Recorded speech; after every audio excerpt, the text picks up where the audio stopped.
My sister pushed me through a glass door in rage. The impact put me in a coma, and when I finally opened my eyes, everything had changed forever. She's bleeding. Oh God, there's so much blood everywhere. What did you do, Belle? What did you do? I didn't mean to. She made me so angry. She's always making me angry. Somebody call 911. Jocelyn isn't responding.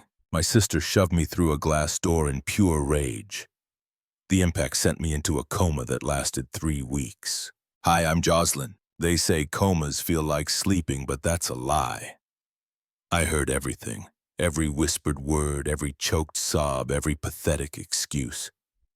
For 21 days, I lay trapped inside my own body while my family revealed who they really were around what they believed was my unhearing shell. That's how I discovered my sister Belle had been fantasizing about hurting me for months. And my parents had been feeding her rage the entire time. Growing up as Belle's younger sister felt like sharing a house with a live grenade. She was 3 years older than me, supposedly more mature, definitely physically stronger. But where most big sisters guard their little siblings with their lives, Belle saw me as a rival who needed to be crushed. Why does she even exist? I once overheard her ask our mother when she thought I was playing in the backyard. I was 12.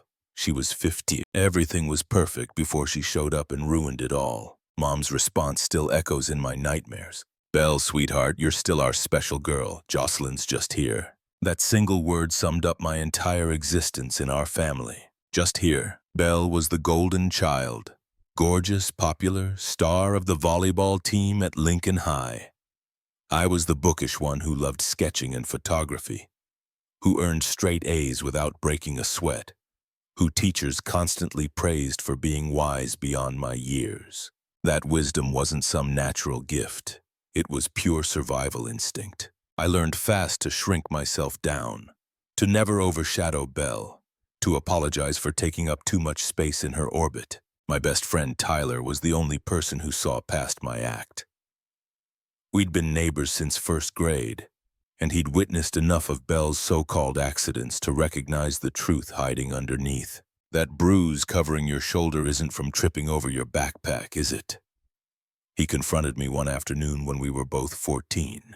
Belle was just horsing around. She doesn't realize how strong she gets sometimes. Joss, she's captain of the volleyball team and hits the gym 5 days a week. She knows exactly how strong she is. He was absolutely right, but what options did I have? Every single time I tried telling my parents what was happening, they had their arsenal of excuses ready. Sisters fight sometimes. You're being too sensitive.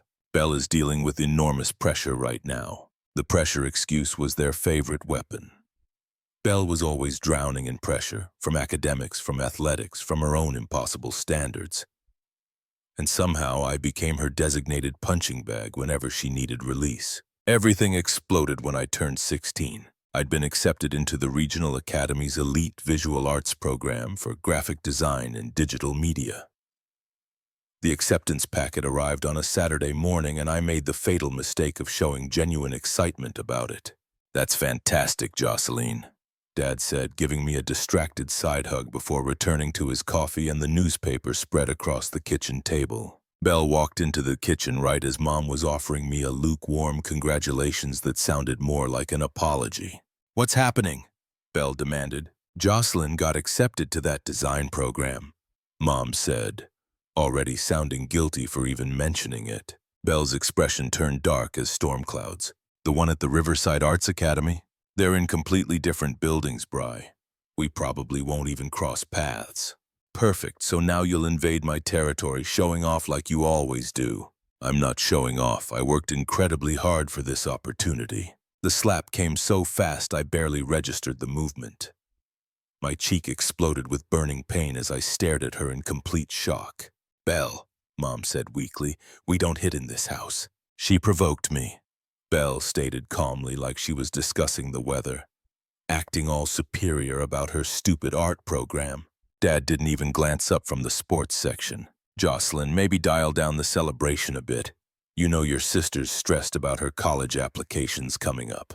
I pressed my hand against my stinging face, fighting back tears. She just hit me, and you're telling me to calm down?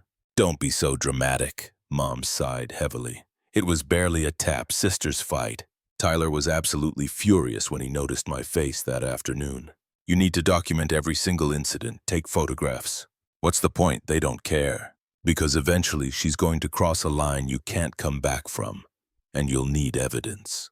He helped me start a detailed journal, photographing every bruise, every injury, every close call. I kept everything hidden at his house since Belle regularly searched through my bedroom. The situation deteriorated when Belle didn't get accepted to her dream university. She'd been counting on a full volleyball scholarship to Stanford, but they gave it to someone from California instead. "This is karma," she hissed at me that night, cornering me in the hallway outside our bedrooms. "All your achievements, all your showing off, you jinxed my entire future. Bree, that doesn't even make logical sense." She grabbed my wrist and twisted viciously until I cried out, "Everything terrible in my life happens because you exist.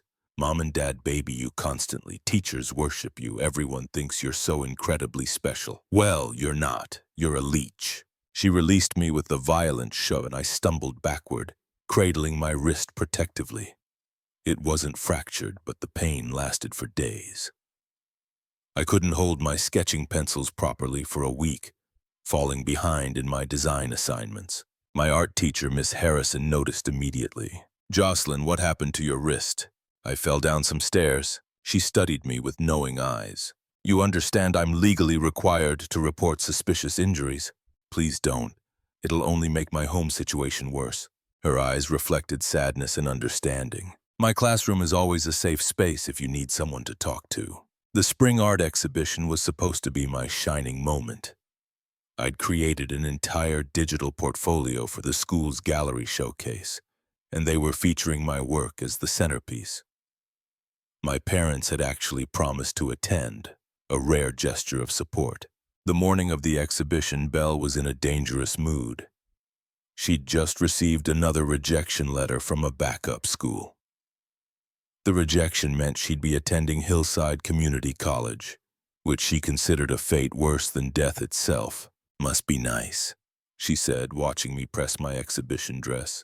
"Getting everything handed to you while I get nothing but rejection." "Bree, I'm genuinely sorry about the college situation." "No, you're not. You're probably thrilled. Poor Belle finally fails at something while perfect Jocelyn gets another award ceremony." "That's not true at all. I want you to succeed." "Liar." She moved closer, her face flushed with rage. "You've been sabotaging me our entire lives. Being born was your first act of sabotage." "I can't help being born." "Well, maybe you should have tried harder not to be." I turned away, refusing to engage any further. The exhibition started in 6 hours and I needed to focus my energy there. But Belle wasn't finished with me. "Don't you dare walk away from me," she snarled, grabbing my shoulder and spinning me around forcefully. The momentum made me stumble backward. We were standing in the upstairs hallway between our bedrooms, right next to the decorative glass door that led into Mom's home office space. It was frosted glass, thick and supposedly reinforced, with an expensive geometric pattern Mom had special ordered from some boutique in Seattle. "Bree, please, not today. Just let me have this one day." "Let you have a day like you've let me have anything?" The Arts Academy was supposed to be my space, but you wormed your way in with your precious design work. College was supposed to be mine, but you had to be so flawless that everyone constantly compares me to you. That's not even remotely true. "Shut up." Her hands shot out, shoving me with terrifying force. I flew backward, my arms flailing, desperately trying to find balance. But there was nowhere to go except straight into that glass door. I remember thinking absurdly that Mom was going to be furious about her expensive custom door. Then my head and shoulders slammed into the glass with devastating impact. The supposedly reinforced door exploded into 1,000 pieces. Later, investigators discovered it had been installed completely wrong, with regular plate glass instead of the required safety glass. Instead of crumbling into harmless pebbles, it shattered into massive razor-sharp shards. I felt the sickening impact, the glass surrendering beneath me, the jagged edges slicing deep into my skull and throat. Then I was falling backward into Mom's office, deadly glass raining down around me like crystal snow. "She's bleeding. Oh God, there's so much blood everywhere." What did you do, Belle? What did you do? I didn't mean to. She made me so angry. She's always making me angry. Somebody call 911. Jocelyn isn't responding. Those were the final words I heard clearly before the darkness swallowed me whole. But the darkness wasn't absolute. I existed in a terrifying space between life and death. Aware but completely unable to respond, hearing but unable to speak. The doctors called it a medically induced coma, initially necessary to reduce the dangerous swelling pressing against my brain. But when they attempted to bring me back to consciousness, I didn't wake up. The head trauma had been catastrophic. Skull fractures in 3 places, brain bleeding, severe damage to the regions controlling consciousness and motor function. She's incredibly lucky to be alive, Dr. Robertson told my parents. I heard every word floating in my strange half-existence. The glass severed a major artery in her neck. If your neighbor hadn't been a paramedic and known exactly how to apply pressure, she would have bled out before the ambulance arrived. Tyler's father, Mr. Jameson. He'd heard the tremendous crash and Belle's hysterical screaming. He'd saved my life while my parents stood frozen in shock, and my sister kept repeating it was an accident. But as I lay there trapped inside my broken body, I heard the real truth slowly emerge. Belle cracked first just 3 days into my coma. My parents were having a hushed argument in my hospital room about mounting legal fees. Apparently, the district attorney was considering charging Belle with aggravated assault. Why should I be punished?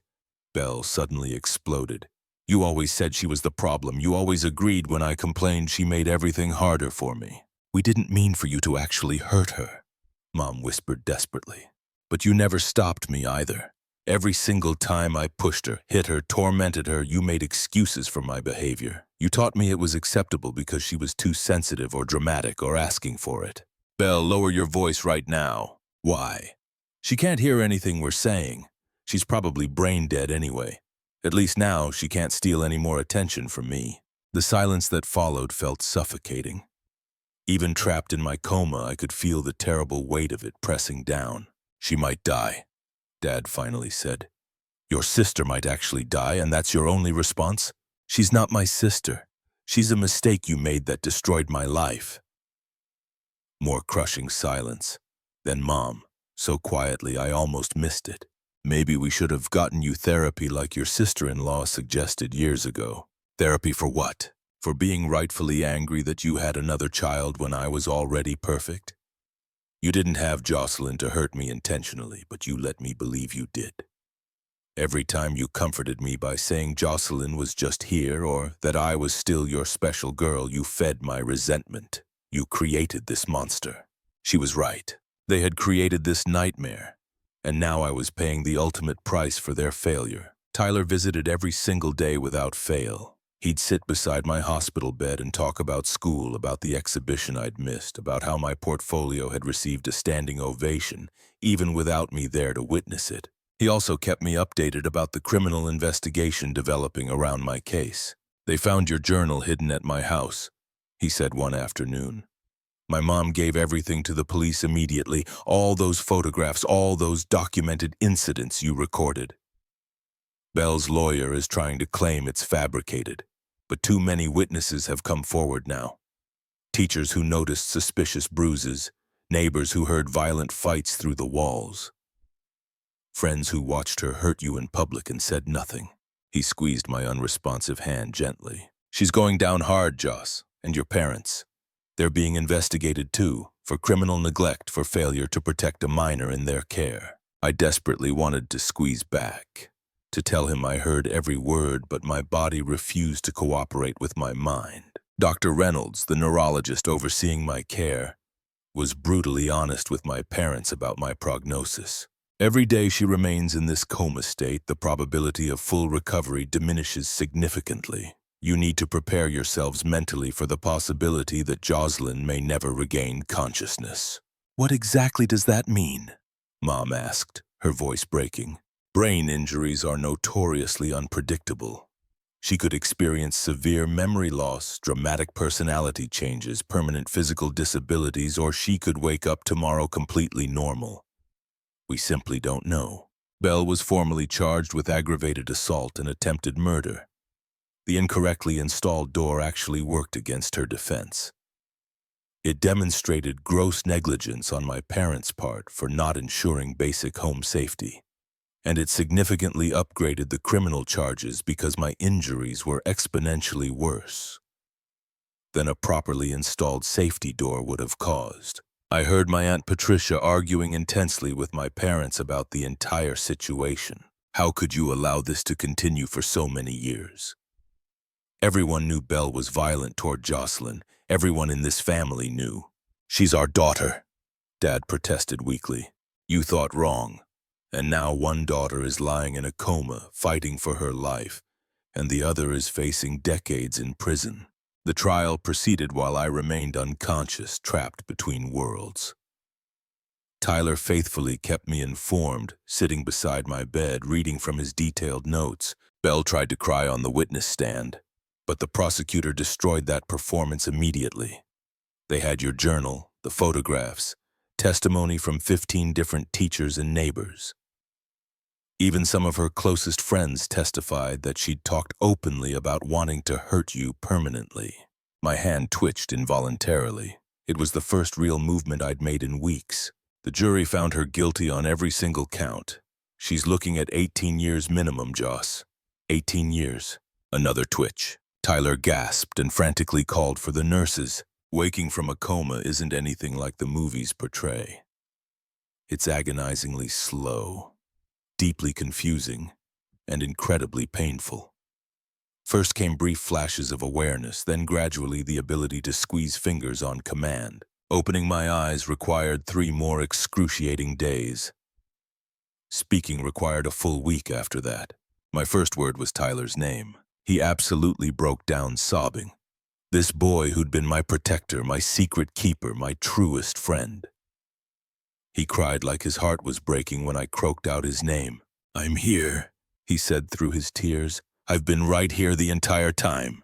My parents were a completely different story. They hovered in the doorway like uncertain strangers, unsure whether they were even welcome in my hospital room.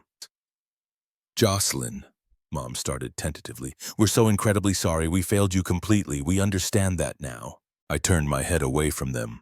The movement sent lightning bolts of pain through my skull, but it hurt less than looking at their faces. Recovery was absolutely brutal.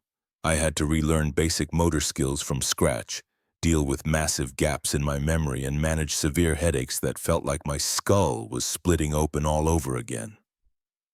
But the physical therapy was significantly easier than processing the emotional devastation. A social worker named Angela was assigned to oversee my case. Your parents want to maintain custody, but given the circumstances, the family court is willing to consider alternative arrangements.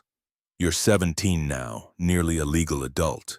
Your Aunt Patricia has formally offered to take you into her home. Aunt Patricia, who'd tried desperately to intervene years ago, who'd begged my parents to get Belle professional help and been told to mind her own business. Yes, I said without hesitation. I want to live with her. My parents protested vigorously, but they had absolutely no ground to stand on. They'd been found guilty of child endangerment and criminal neglect. They were fortunate to avoid prison time themselves.